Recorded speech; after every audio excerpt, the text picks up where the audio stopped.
Date on the build, so it's early February. I've now finished most of the scuttle preparation.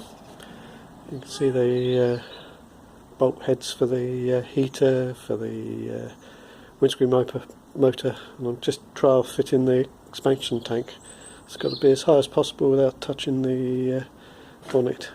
Obviously put in the windscreen wipers drive. There's two pipes there you can see sticking out for the heater. Everything else in here is now where it should all be. Basically we're getting dangerously close to doing a trial startup. Still need to sort out the front tracking. It's a bit wild at the moment.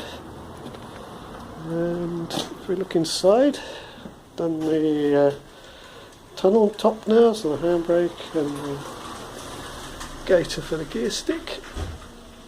And in here you can see the various bits and bobs for the heater, various pipes and ducts, and you can see the heater water pipes there, and at the top there they're the wheel boxes for the windscreen wipers. And down here is the ECU, and there you can see tucked in the corners the windscreen wiper motor. Left to do, after a trial firing up, back panels, side panels, tightening up all the various wishbone joints, and then I can put the plastic on. There we go.